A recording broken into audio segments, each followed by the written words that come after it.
Bom, tem muita coisa aqui. Eu estou alimentando o blog também com as informações aqui do seminário, e tem um leitor que já fez uma pergunta aqui sobre esse radar nacional.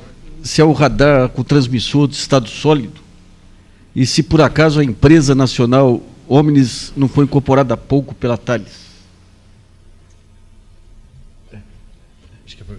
Eu, de imediato, felizmente, eu conto com a presença também do nosso diretor do Centro Tecnológico, o general Ribeiro Souto. Peço que me ajude na resposta, né? O radar é um radar antiaéreo, né, desenvolvido no Brasil para atender uma demanda antiaérea com uma perspectiva gigantesca de emprego, em segurança, em vigilância, em toda uma série de áreas do país. A pergunta é sobre se ele tem... Você poderia repetir, por favor?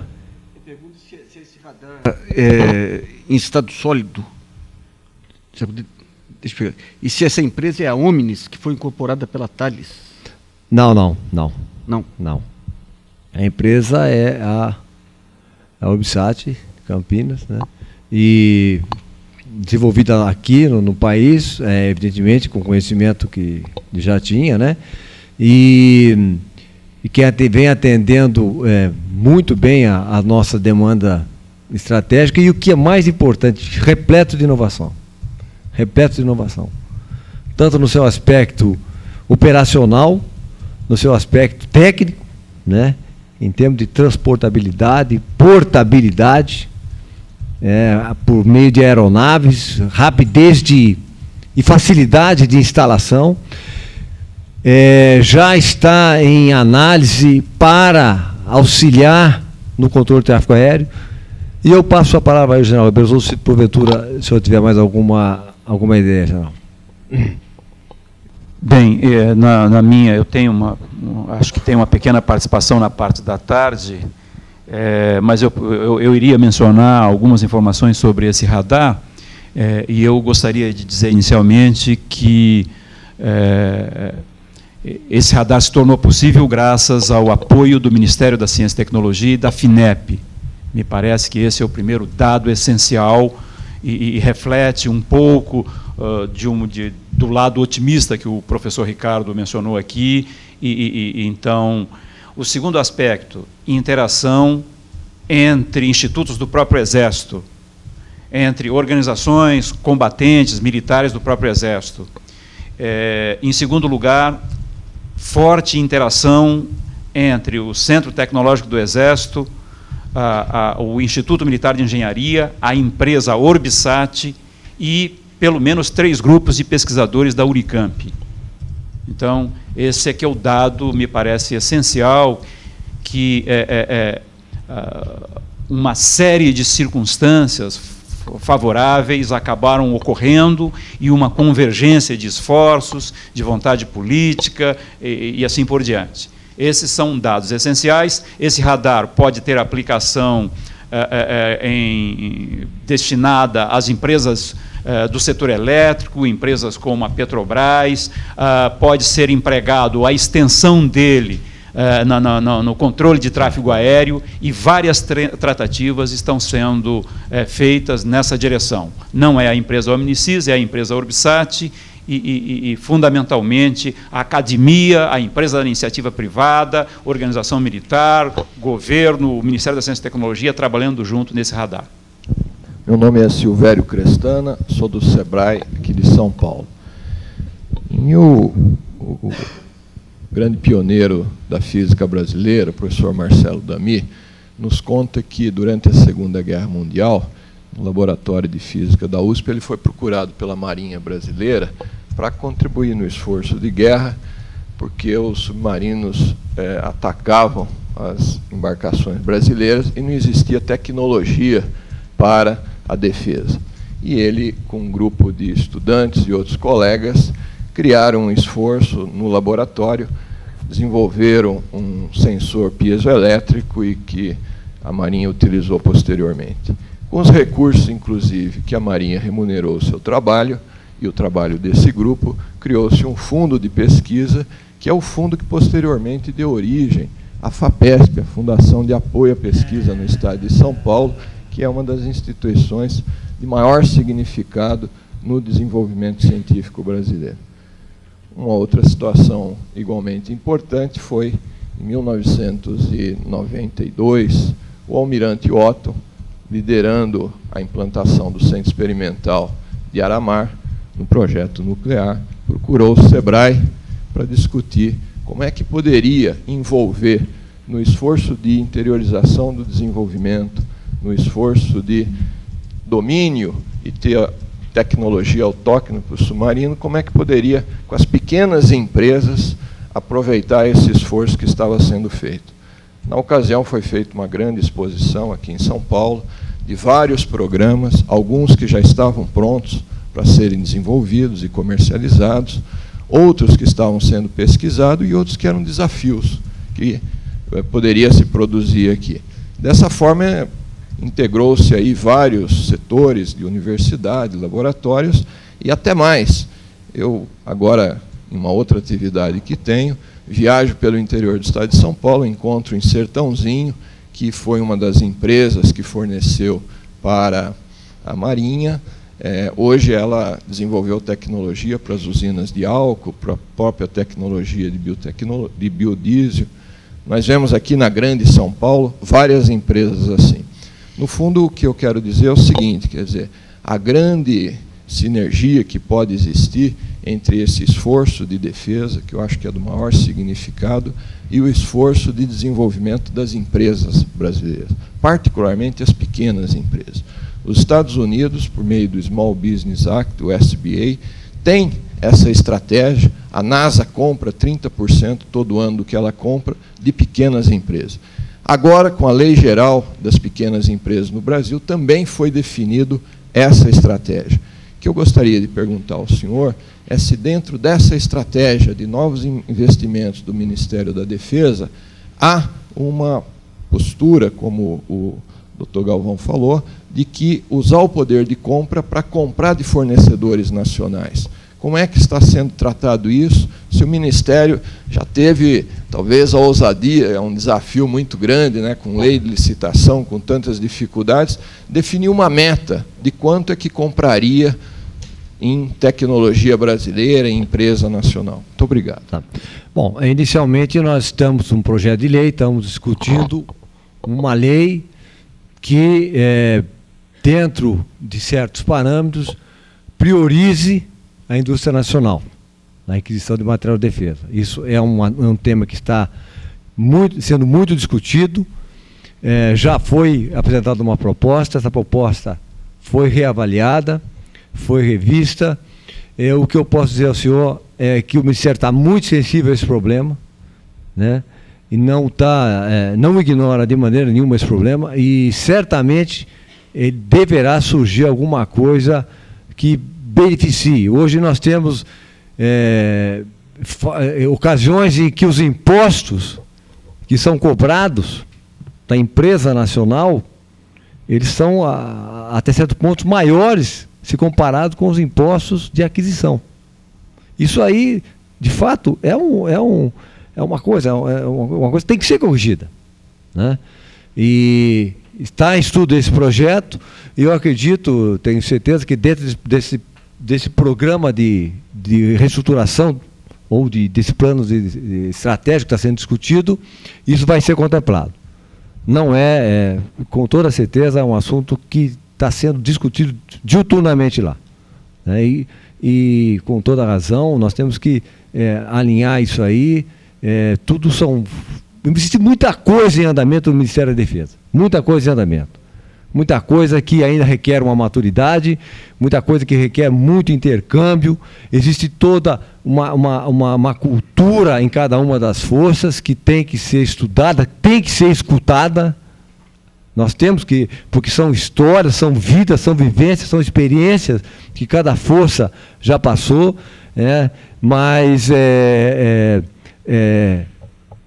filtrando tudo isso, eu acredito que nós vamos chegar a um projeto de lei, a uma coisa bastante satisfatória. Não só nessa parte de tecnologia, mas na parte de mobilização também. A parte de mobilização nossa é outro aspecto que está em muita discussão, que nós estamos com muita esperança que uma coisa concreta surja de tal forma que o país tenha já um modelo de mobilização, né? Onde acaba a logística, começa a mobilização, né? São muitas coisas que estão em estudo e que são sementes que estão sendo tratadas, maturadas, certamente vão germinar. Pode até ser inicialmente não da maneira como se queira, ou não da maneira como os empresários desejem numa primeira fase, mas certamente vai se progredir para uma coisa equilibrada, priorizando a indústria nacional, priorizando o conhecimento autóctone, sobretudo na área de defesa. Na área de defesa não dá para nós imaginarmos um país, não dá para imaginarmos uma defesa que nós não tenhamos aí uma garantia de uma continuidade logística, uma garantia de apoio numa situação real. Né? Isso aí é básico e qualquer um é sensível a isso. Apenas é questão de convergir os esforços, alinhar vetores, aparar algumas arestas, mas com toda certeza eu posso dizer ao senhor que é um assunto que está sendo muito discutido hoje em dia no Ministério da Defesa. Só para complementar, no Projeto Brasil tem uma entrevista longa com o ministro Nelson Jobim, onde se coloca, inclusive, alterações na lei de licitação para permitir essa visão estratégica. Aí, né? Lembrou muito bem, lembrou muito bem. Uma das vamos dizer assim, das ferramentas que nos amarra é a lei de licitação, né? E muitas vezes, por causa da lei de licitação, uma empresa internacional é privilegiada em detrimento de uma empresa nacional.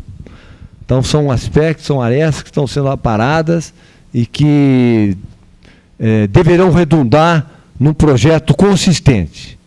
É um tempo de maturação, um tempo de discussão, são muitos setores que estão sendo ouvidos para que a coisa, ao surgir, surja já de maneira bem consistente e que permita, né, um aperfeiçoamento ao longo do tempo. Miguel Reis, Agência Espacial Brasileira.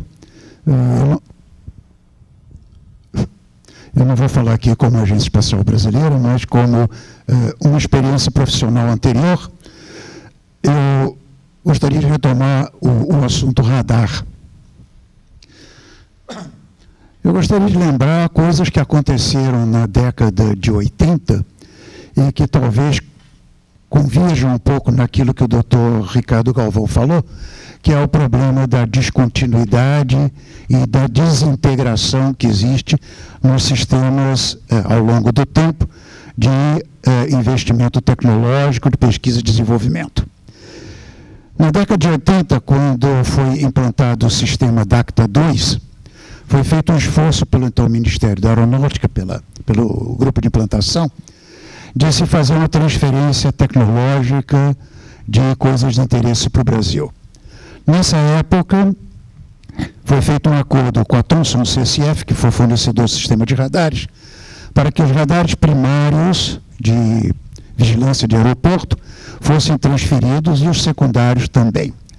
Esses radares de vigilância primários foram então transferidos para então Elebra Defesa, e os secundários foram transferidos para a Tecnasa Eletrônica Profissional.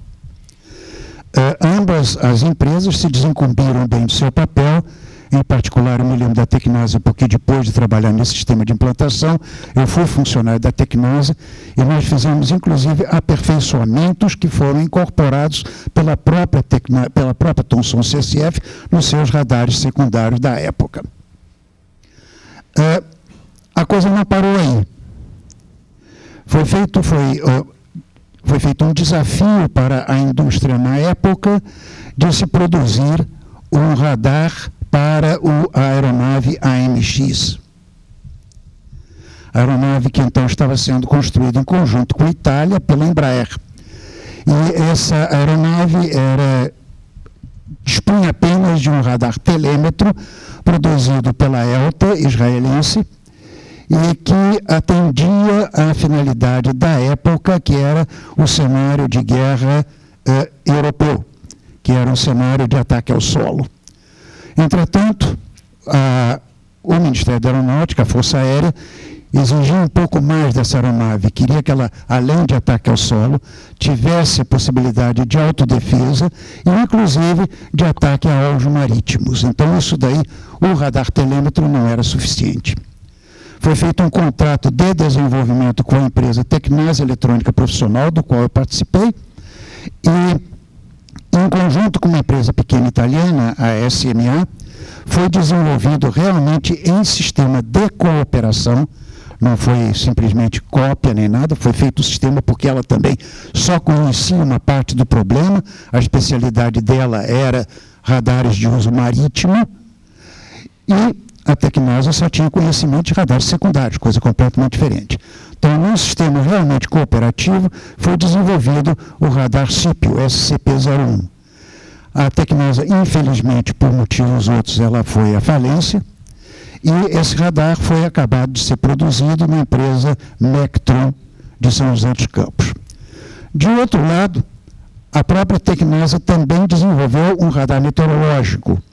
Radar meteorológico esse que foi depois passado para a Tectelco, se eu não me engano, e também a empresa, a ATEC, junto com a Omnisys, desenvolveram um outro radar tecnológico através de uma empresa conjunta chamada Atmos. O que eu vejo é que dentro desse conceito histórico, há uma experiência acumulada muito grande em termos de radar, mas tudo indica, pelo menos pela explicação dada pelo coronel, que parece que nada dessa experiência passada tem sido aproveitada nessa realização presente. Eu gostaria de saber como é que se fez, se isso se aproveitou ou não. Bom, o radar nosso foi feito para atender uma demanda, né? Como é que nós poderíamos abordar o problema? Nós temos que reconhecer que nós, no Brasil, nós padecemos um pouco desse problema da solução de continuidade tecnológica. Essa falta de coordenação, isso existe. Não adianta nós queremos não enxergarmos, né? O professor do MCT lembrou bem, né? Talvez não, nós temos que caminhar no sentido entre os ministérios, e realmente o governo deve ser o agente principal nesse programa, e constituir modelos, constituir instituições que não permitam que nós percamos essas experiências. Né? E o senhor, na área radar, eu posso citar entre outras áreas, né, que infelizmente, por pouco, nós estamos tentando resgatar aqui o programa nuclear. Eu posso falar um pouco mais de propriedade, que meu irmão trabalha há 17 anos lá em Aramar. Né? Então, se nós bobearmos, nós vamos perder tudo que nós conseguimos. Gente, isso é muito sério. Isso são vidas de estudo, de trabalho, de pesquisa. Né? No que tange ao Ministério da Defesa, nós temos procurado ser bastante sensíveis a esse tipo de problema. Estamos com uma parceria muito salutar com o Ministério da Ciência e Tecnologia. Estamos procurando também um relacionamento bom com o Ministério das Relações Exteriores, não no que diz respeito ao exterior, mas justamente no que diz respeito ao nosso, para que esteja atento à nossa competência, né, para evitar que coisas como essas aconteçam. Né? Infelizmente, certamente, muito do esforço para desenvolver esse radar, se tivéssemos, né, essa coisa institucionalizada, esse órgão institucionalizado, essa ação do governo institucionalizada, talvez o resultado poderia ter sido melhor, poderia ser mais rápido, né? Mas isso é um problema que nós temos, é uma deficiência que nós temos, é uma lacuna que nós temos, e que nós temos que estar ciente e não podemos nos esconder atrás disso, fazer de conta que não estamos enxergando. E assim como acontece na área do radar, como aconteceu na área do radar, ou pode ter acontecido na hora do radar, nós podemos estar perdendo um sem números de outras coisas. Fibra de carbono, por exemplo, também é uma coisa que eu me lembro agora aqui, que por pouco a gente não perdeu né? É importante que nós estejamos lúcidos com relação a isso. Né? Do que eu posso dizer, no que tange ao Ministério da Defesa, nós somos muito sensíveis a isso e temos procurado sensibilizar os órgãos governamentais, as instituições federais que estão ali no nosso nível, que nós entendemos que dependem, que precisam, que possam nos ajudar no desenvolvimento dessas tecnologias estratégicas, aquilo que nos é negado, né? Estratégia é aquilo que nos é negado, né? Nesse seminário que nós tivemos lá no Exército, nós fizemos questão de fazer um seminário no Estado-Maior do Exército, convidando os institutos do MCT e os nossos institutos militares, no Estado-Maior do Exército, para mostrar, muitos nunca tinham entrado no quartel-general do Exército, e lá, na oportunidade, quanta coisa foi falada, quanta coisa verificou-se que, se nós não agirmos, nós podemos perder. Né? E também unir os esforços. Né? Então, numa oportunidade, o professor da UFRJ, que está desenvolvendo a célula combustível a óxido sólido, disse que precisava de uma pastilha de cerâmica, que levou 2 anos para ele conseguir essa pastilha de cerâmica. Né? Então, essas barreiras existem, vão continuar existindo. Cabe a nós, e eu falo aqui em nome do Ministério da Defesa, essa lucidez, e não perder essa consciência, não perder a noção desse problema, não deixar esses problemas se repetir, porque o bonde vai andando. Né? A cada momento que nós perdemos, nós deixamos de estar juntos. E para evitar que isso aconteça. Né?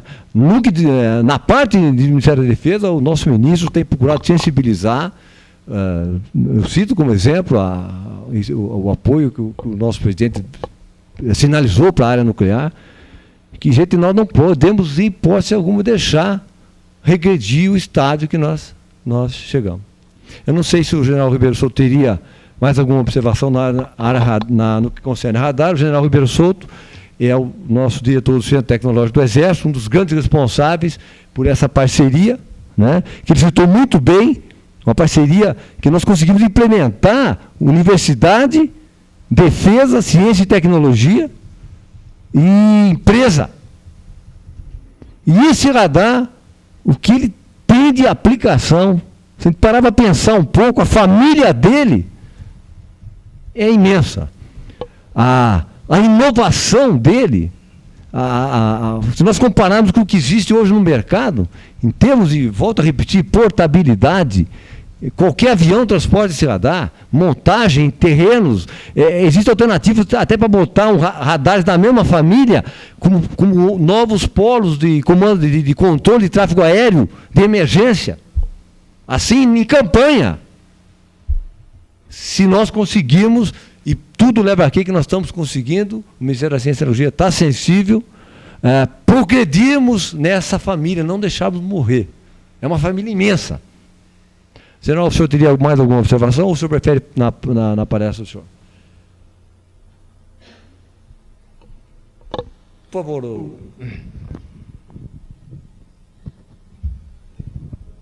Não. Ah, tá. O senhor vai abordar hoje à tarde, né? Então, eventualmente. Bom dia, sou Felipe Salles, editor da revista basemilitar.com.br. Queria fazer umas perguntas para o coronel José Carlos Santos. Focando nesse radar, né? É muito importante todo o desenvolvimento, mas não adianta nada se não tiver pedido. Né? Então a pergunta é: ele se encontra em produção seriada? Já existe uma encomenda inicial das Forças Armadas Brasileiras com números, né?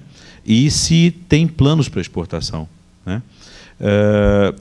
Falando sobre também o tema de estrutura da área de pesquisa e desenvolvimento, A minha curiosidade é que no último Encontro Nacional de Estudos Estratégicos, o professor Mangabeira Unger veio falar sobre imensas transformações que se espera para toda essa área de defesa nos próximos meses. Então, seria uma imensa revolução que vem por aí, é isso que pinta, tanto ele quanto o ministro, né? A minha curiosidade é se esse conceito de uma DGA nacional já é fruto desse tipo de conversa, né? E, finalmente, se tem alguma novidade sobre os jipes todo-terreno que nós desenvolvemos junto com a Argentina, o Gaúcho e a sua opção nacional, 100% nacional, que é o Chivunk. Se alguma coisa andou nesse programa. Bom, vamos lá, vamos tentar fazer por etapa. Eu vou procurar fazer de trás para frente e vou deixar a questão do radar ao general Ribeiro Souto, que deve ter muito mais informações, sobretudo no panorama atual, do que eu, por ser praticamente o gerente, o gestor direto, estar ligado diretamente com o gestor do radar. Com relação ao DGA, o DGA é um modelo francês que eu digo nós, o nosso escalão engenheiros, oficiais superiores, mentalizamos, porque nós sentimos, no Ministério da Defesa, que a área de ciência e tecnologia requer um esforço conjunto. Só que isso não é uma coisa fácil de ser implementada. Vai requerer uma maturidade, vai requerer um tempo. Hoje, cada força é dotada do seu equipamento. Nenhuma força pode dispor do seu equipamento assim do dia para a noite para convergir para um equipamento único. Vejam, é muito complexo. É muito cômodo falar, por que todo mundo não tem o mesmo armamento? Mas existe toda uma estrutura já montada em cada uma das forças que custa caro reverter para um único ou alguns, 2 ou 3 tipos, dependendo da especificidade de cada uma. Mas o DGA é o grande modelo nosso, um órgão que nós falamos assim em termos, no nosso nível, né? Isso é um nível de discussão entre nós, engenheiros, que procuramos dar corpo, procuramos dar maturidade, mas é um modelo que nós julgamos que, dentro da nossa realidade, evidentemente, nós possamos migrar paulatinamente, dentro das possibilidades do país, dentro das possibilidades da disponibilidade de recursos, sem, evidentemente, fazer nenhuma aventura, sem, evidentemente, deixar de ver que se cada força hoje é dotada de um equipamento, porque ela tem isso ao longo da sua vida e que não pode, de maneira nenhuma, abruptamente se desfazer disso, né? Então, mas é um modelo que nós temos em mente e que nós temos que perseguir, né? Isso vai vir logo? Não sei. Não sei. Pode até ser que com esse novo momento que nós estamos vivendo, a coisa se antecipe antes, mas não é uma coisa que dá para se lançar numa aventura assim, né? A viatura é um projeto conjunto nosso, Brasil-Argentina, né? É uma demanda que atende as duas forças, ainda está em fase de testes e avaliações, né? Não existe ainda nenhum programa de aquisição nem de fabricação previsto, né? Não sei se o general teria mais alguma observação sobre a viatura.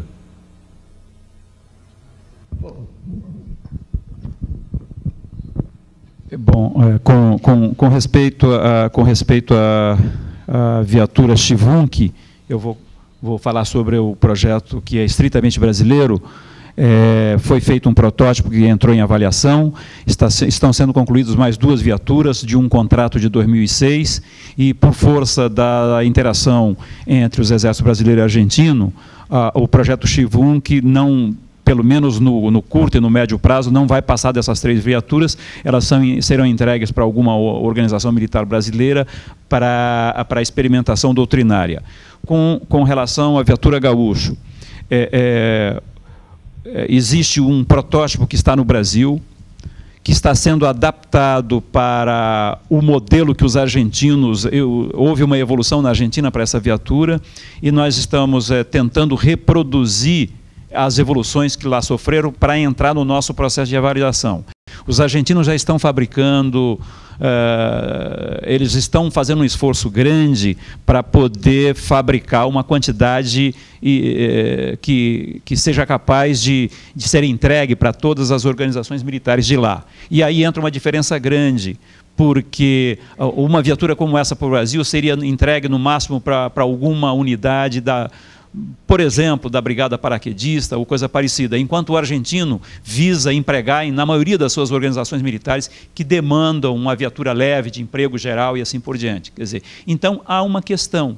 Eles estão iniciando a produção seriada já, enquanto nós ainda não estamos iniciando por problema orçamentário e também porque não é uma demanda prioritária do Exército Brasileiro.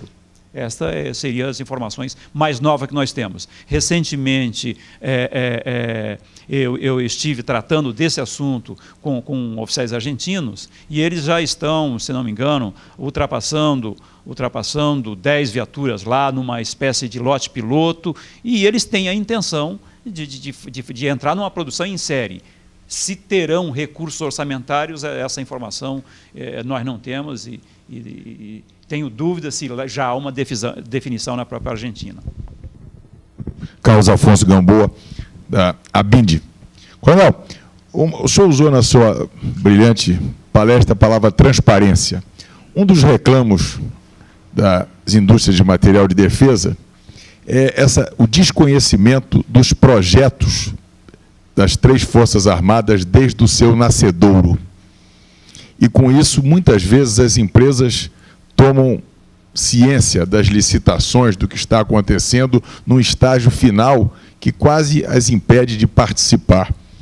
A pergunta ao senhor é se existe alguma medida concreta sendo tomada no âmbito do Ministério da Defesa, no sentido de dar ciência de que demandas terão as 3 forças militares a partir de agora. Bom, nós tivemos, esse ano, 2 grandes eventos. Inclusive, a ABIN esteve presente. Né? Eu estive lá.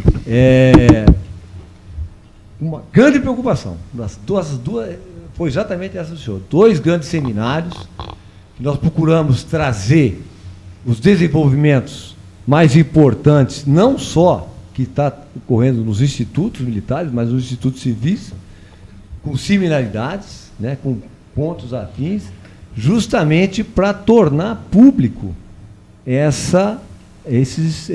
o que está transcorrendo em termos de pesquisa, em termos de desenvolvimento, para atender à necessidade das forças. Um seminário foi feito no próprio Ministério da Defesa e um outro seminário foi feito no Estado-Maior do Exército há um mês atrás. Né? Isso é importante, tudo é feito, evidentemente, por licitação, e o Ministério da Defesa está totalmente aberto para, diuturnamente, responder questionamentos desse tipo. O que está em curso, né? Eu acho que é o mínimo que nós podemos fazer, evidentemente, claro, respeitada a característica de cada projeto, né, o seu cunho estratégico, tudo que todos nós sabemos merecem, né? Mas a transparência é um das variáveis que nós não podemos deixar de valorizar, de observar. E repito, nós estamos ali com o nosso departamento pronto para, se não soubermos, evidentemente, estaremos fazendo a ponte com os institutos que eventualmente estejam fazendo, tá? No sentido de procurar aquela sinergia, né? Nós sabemos que um dos problemas dos projetos dos materiais de defesa é justamente esse volume de demanda, esse volume de compra, né? Por isso que nós temos procurado também fazer um intercâmbio com os outros órgãos, com a Polícia Federal, com a Secretaria Nacional de Segurança Pública, com o IBAMA, né? Com a própria ABIN, porque nós entendemos que as tecnologias estratégicas, elas não atendem só necessariamente a defesa, né? Eu volto à questão do radar. Por exemplo, o radar ele tem uma aplicação imensa. E será muito bom para nós que nós tenhamos parceiros. Porque hoje nós não temos ainda, vamos dizer assim, talvez, condição nem a demanda para atender uma produção seriada, gigantesca, não sei. Né? É importante que nós consigamos parceiros que utilizem o equipamento, o da mesma família, com a sua respectiva, vamos dizer assim,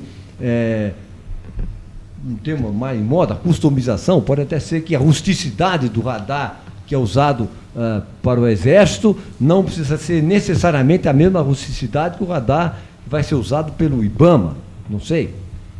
Mas ali é uma questão de detalhe que eventualmente poderá ser conformada à medida que cada instituto deseja. Mas aí é muito salutar que nós consigamos parceiros para esses projetos nossos. Não há interesse em nós mantermos o projeto a 7 chaves. Volto a dizer, claro que existem coisas que a defesa, as Forças Armadas têm que ter uma certa reserva, mas são coisas que não, em absoluto, comprometem o trabalho e nem descaracterizam essa transparência. Tá certo? Bom, vamos para uma... A gente vai ter o período da tarde também para os debates. Se for alguma questão que o general possa responder à tarde, eu pediria só... Não, mas digo o general. Exato. Vai estar lá? Vai estar à tarde também, porque para a gente não atrasar muito. Se for questão referente agora, então a gente...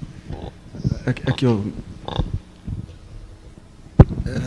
Meu nome é Aldo Fornazieri, eu sou diretor acadêmico da Fundação Escola de Sociologia e Política de São Paulo. Assim, uma coisa que a gente observa aqui, e que me parece que é uma coisa absolutamente criticável do Estado, e talvez nesse caso do Ministério da Defesa, é que não há uma estratégia de articulação entre o Estado e o setor privado. Por exemplo, aqui tem uma quantidade enorme de empresários, pelo que eu vejo, e hoje em dia o papel do Estado ele é um papel que diz respeito à articulação e à indução. E eu entendo que, nesse caso, seria muito conveniente se o Estado, através do Ministério da Defesa, criasse um fórum permanente de indústria e tecnologia de defesa. Porque só assim é que poderia se criar uma sinergia entre o Estado, os órgãos de pesquisa, sejam públicos ou privados, e o setor privado. Quer dizer, se não se criar essa energia, quer dizer, como é que as coisas vão ser tratadas? Pontualmente em torno de um radar, mas nunca ou em torno de outro artefato, e nunca do ponto de vista de uma estratégia de alavancagem de uma indústria de defesa e de pesquisa tecnológica. Bom, eu concordo. Realmente é uma coisa que...